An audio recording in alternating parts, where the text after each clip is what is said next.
આગેવાનો ભાઈઓ બહેનો અને ઉપસ્થિત ગામના તમામ પાર્ટીના કાર્યકર્તાઓ, વડીલો અને મિત્રો, આજે આ ચૂંટણી એક ગ્રામ્ય કક્ષાની નથી, તાલુકાની નથી, જિલ્લાની નથી, વિધાનસભાની નથી, પણ તમે એક ધારાસભ્ય તરીકે મને જ્યારે મોકલ્યો તેના 1.5 વર્ષથી આપણા વિસ્તારના જેટલા પ્રશ્નો હતા એ લગભગ બધા પૂર્ણ થઈ ગયા અને જે કાંઈ હશે એ આપણે બધા સાથે મળીને પૂર્ણ કરશું.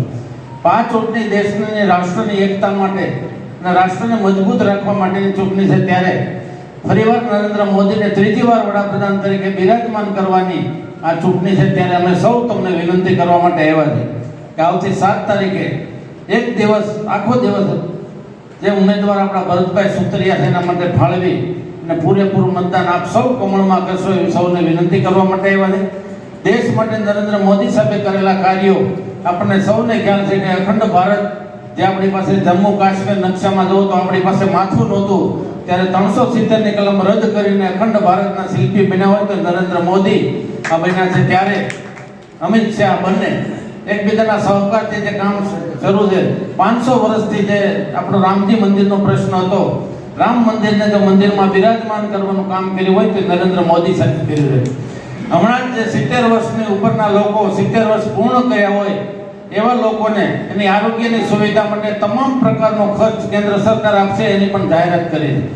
70 વર્ષ ઉપરનો કોઈ પણ માણસ હોય એને તમામ પ્રકારનો ખર્ચ કેન્દ્ર સરકાર આપવાની છે એવી પણ જાહેરાત કરી છે.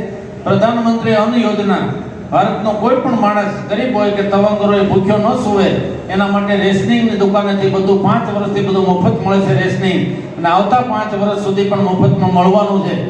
એવા જો કાર્યો નરેન્દ્ર મોદી સાહેબે કર્યા હોય અને દેશને વિકસિત કરવાનું કાર્ય કર્યું અને આખા દેશમાં અને વિદેશમાં જો ડંકો વગાડ્યો હોય એવા કાર્યો જો નરેન્દ્ર મોદી સાહેબ કરતા હોય, ત્યારે નરેન્દ્ર મોદીના હાથ મજબૂત કરવા માટે અને અધૂરા રહેલા કાર્યો પૂર્ણ કરવા માટે જ્યારે મોદી સાહેબે 400 સીટની જાહેરાત કરી છે, ત્યારે આપણે 400 સીટ પાર કરવા માટે આપણે સૌ આપણા વિધાનસભા લોકસભા અમરેલીમાંથી આપણે ભરતભાઈ સુતરિયાને આપણે મોકલી અને નરેન્દ્ર મોદી સાહેબના હાથ મજબૂત કરી અને ત્રીજી વાર વડાપ્રધાન તરીકે બિરાજમાન કરવાનો જશ આપણા સૌને મળે એના માટે આપ સૌ પ્રયત્ન કરો એવી સૌને વિનંતી સાથે વિરમું છું. વંદે માતરમ. ભારત માતા કી જય.